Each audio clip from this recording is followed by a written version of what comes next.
Yo tout le monde. Voilà, c'est une intro comme une autre.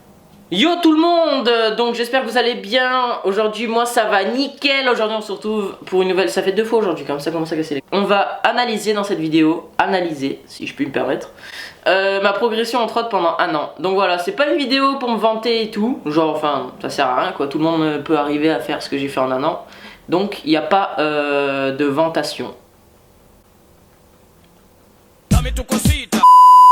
Donc voilà, avant de commencer la vidéo, mettez un gros pouce bleu si vous voulez plus de vidéos dans ce genre. Moi je prends mon téléphone et on va aller tout de suite sur ma chaîne YouTube. Là on est sur ma chaîne YouTube, je vais vous mettre le petit écran juste là. Donc on va aller directement dans vidéo. J'ai sorti une vidéo hier, allez la voir si vous l'avez pas vue. Donc on va aller à 1 an. Tac, 5 mois, 6 mois, 9 mois, 10 mois, là ça commence à faire mal. 1 an, voilà, alors on va aller, pas exactement, on va aller un peu plus d'1 an, on va aller en fait vers janvier quoi, janvier de l'année dernière. Alors. Dis-moi qu'est-ce que tu deviens. Donc bah déjà comme vous pouvez le voir, j'avais une introduction qui était plutôt, je la trouvais pas mal à l'époque.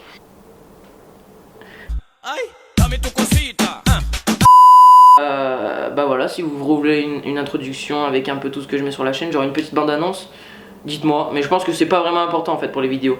Donc là on est dans la vidéo du Thor. C'est une vidéo qui m'avait beaucoup plu à tourner. C'était la première fois qu'on rencontrait Hugo Dufal. Bon pour nous c'était un truc de ouf parce qu'il roule méchant ce mec. Si vous le suivez pas, allez le suivre sur Insta, je mettrai sur Instagram. En plus je me rappelle cette vidéo, c'est marrant parce que genre j'étais là, je le voyais et je le filmais en scred avec mon stick avec la GoPro là, c'était trop drôle. Alors c'était l'époque où je faisais tous mes tricks en Oppo.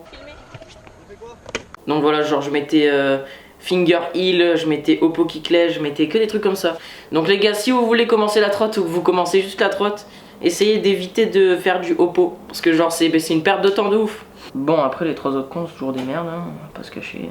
Donc voilà, après dans l'année 2017 il y a eu aussi le Flare Attempts de R1. Mais bon ça on va pas en parler. Si vous voulez une vidéo progression pendant 1 an de R1 vous me dites et puis on fera ça.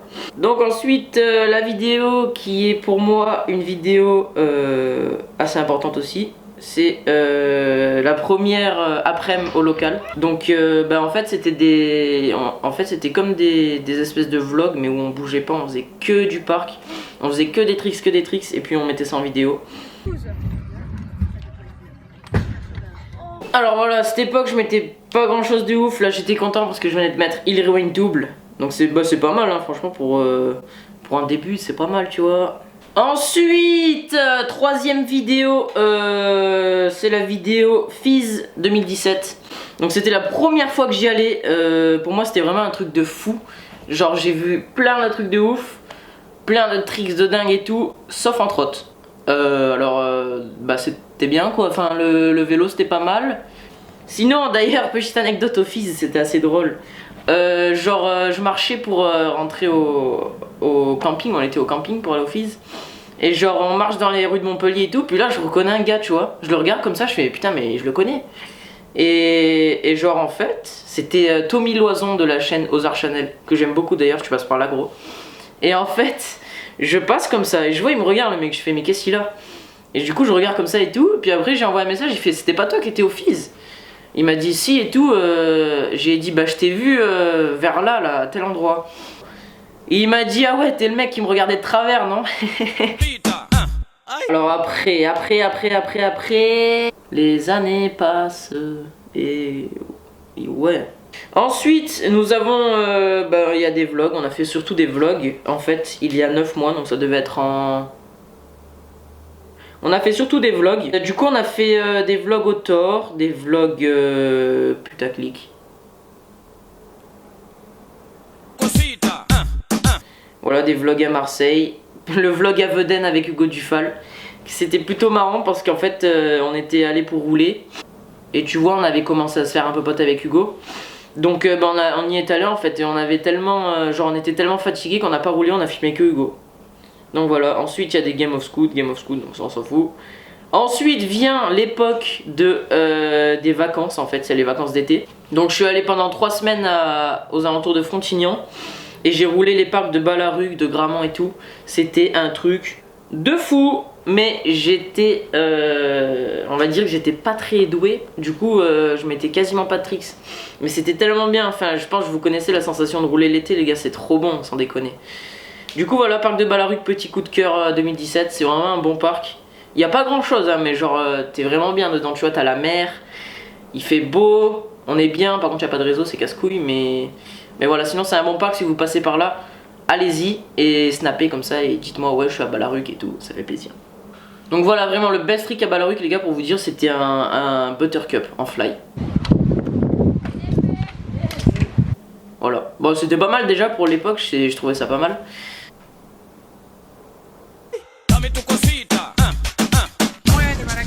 Ensuite, moment important, les premières rotas. Donc ma première rota, ça a été front flip.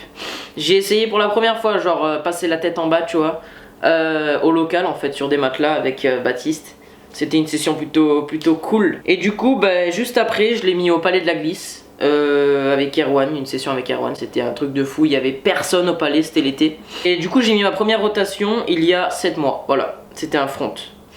Ensuite, j'ai fait l'unboxing de mon deck Ethic Pandemonium.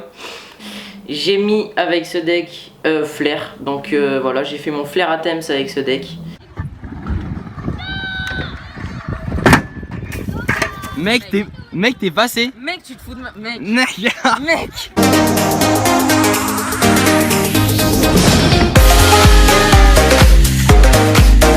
D'ailleurs, il a pris très cher. Je sais même pas comment il a fait pour tenir en fait, vu comment je gapais et j'allais haut pour gaper. Donc voilà. Allez, pour le BMX. Alors il faut savoir qu'en fait, avec la trotte, en parallèle de la trotte, si vous voulez, le mercredi et tout, je venais pas faire de trotte parce qu'en fait, je faisais du BMX à côté. Mais en fait, ça me gênait pas mal pour la trotte et tout, donc du coup, ben, au bout d'un moment, j'ai vu que à la rentrée, j'ai pas repris le BMX, ça me gênait pas de pas reprendre le BMX. Du coup, j'ai arrêté, je me suis concentré à fond dans la trotte. Et le Flair Attempts m'avait beaucoup motivé d'ailleurs parce que c'est genre, vraiment, c'est le dream trick de n'importe qui de mettre Flair, tu vois. Et petite anecdote, j'avais mis pour la première fois ce bracelet là, je sais pas pourquoi, j'avais mis un bracelet, j'en mettais jamais avant. J'ai mis un bracelet, j'ai mis Flair, donc pourquoi pas essayer des choses les gars. Moi je dis, mettez des bracelets, comme ça tout le monde met Flair, et puis après on fait plein de Game of Flair. D'ailleurs les gars, quand vous mettez votre premier flair, le réflexe c'est d'en faire à chaque session, genre tu t'arrêtes jamais. Moi j'ai eu beaucoup de mal à enlever les matelas, mais finalement il y a une session je l'ai enlevé, j'ai fait que ça toutes les sessions. Et finalement ça lasse, et vous verrez qu'après avoir mis flair, vous en faites beaucoup moins. Tous les riders qui mettent flair dans mes abonnés vous le diront s'ils passent. Après évidemment les gars, comme tout le monde, j'ai mis Flair Whip avant back. Bon ça reste potable comme trick, voilà. Bon. Voilà, donc ça m'a fait hyper plaisir de mettre Flair Whip. C'est le genre de trick que tu vois, tu sais, que en vidéo. Et là tu peux voir ce que ça fait de faire un Flair Whip. Ça fait vraiment plaisir d'ailleurs. Enfin mal au talon au début parce que voilà comment je gapais. Donc voilà, maintenant j'en fais toujours, j'aime bien, c'est une sensation que j'aime bien. Et puis j'essaie de les perfectionner. Ensuite, rien d'intéressant. Si. Alors voilà, là j'ai cassé mon pandé. Alors vraiment dégoûté en fait, parce que genre c'était mon pandé avec lequel j'avais mis Flair et tout, ça fait mal au cœur tu vois. Bah voilà, je l'ai cassé sur un Flair double whip que j'ai plaqué d'ailleurs avec. Et c'est au moment où je l'ai plaqué où t'entends le petit clac. Je vous mettrai la vidéo.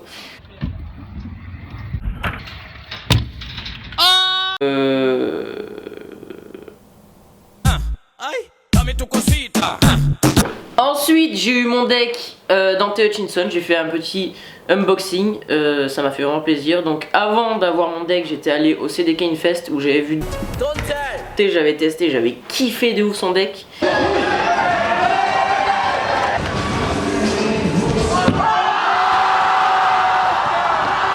Et puis en fait en même temps j'avais vendu mon BMX, donc du coup je me suis dit tant qu'à faire autant m'acheter un beau deck. Donc voilà. Voilà le petit deck Apex Dante Hutchinson que j'ai bien mangé d'ailleurs déjà je trouve. Mais bon c'est pas grave, il fait le taf, il est ultra frais. Du coup j'ai acheté mon deck Apex que j'ai mis avec la barre Digger de Baptiste. Donc en fait je devais la tester, au final je l'ai gardé pendant 2 mois. Et puis après je me suis acheté la petite barre YGW Millennium. Donc pour moi c'est une des plus classes. Du coup ma trotte est au top. En fait il faudrait juste que je change des roues, j'aimerais bien prendre des routes Industries Unicor. Et ensuite J'ai enfin plaqué backflip les gars, mais je sais pas si vous vous rendez compte pour moi l'achèvement que c'était de mettre un backflip. Il était tellement temps, genre je me chiais dessus à chaque fois. J'ai lancé backflip drop avant back les gars. Flip. Donc en fait c'était aux vacances, pas les vacances là, les vacances d'avant ou les vacances d'encore avant. Bon bref, avant les vacances de Noël, on allait presque tous les jours au palais avec Mathias, mon poteau, si tu passes par là, ça fait ultra plaisir, on s'est régalé. Et genre c'est vraiment une sensation assez exceptionnelle. Donc voilà, après il y a eu les vidéos au Thor, il y a eu les Game of Scoot au Thor, il y a eu le premier épisode de Déstabiliser son pote pendant un trick entre autres, qui a bien marché, 12 000 vues. Donc ça m'a fait plaisir que ça vous plaise, du coup on en a refait un avec Geoffrey un peu plus tard qui malheureusement s'est fait mal. Donc d'ailleurs si vous voulez lui faire un peu de soutien, allez voir sa chaîne, il s'est fracturé le tibia péroné donc il en a encore pour un petit moment. On allait au palais de la glisse avec Erwan et Baptiste. Donc c'est là que je me suis rendu compte que Nothing Front Scoot c'était chill. C'est le bâtard. Non, c'est là que je me suis rendu compte que Nothing Front Scoot je le mets plutôt facilement maintenant. Donc ça fait plaisir, je vais essayer d'ajouter des petits tricks, des petits combos et tout dedans. Après il y a eu le unboxing de la nouvelle barre de Baptiste, le Call the Shot et la dernière vidéo d'hier que je vous invite à aller voir. Donc voilà, c'était Polo pour cette petite vidéo, j'espère qu'elle vous a plu. Si vous en voulez plus des comme ça, un peu plus longues où je raconte ma vie un peu, ainsi que la vie des autres, eh ben faites-le moi savoir en commentaire, mettez un pouce bleu, partagez, commentez, abonnez-vous si c'est pas déjà fait et je vous dis à la prochaine. Salem. Dame tu cosita, dame tu cosita, ay, dame tu cosita, dame tu cosita, ay, dame tu cosita, dame tu cosita, ay, dame tu cosita, Muerde para aquí, muerde para allá. dame tu cosita, ay, toma.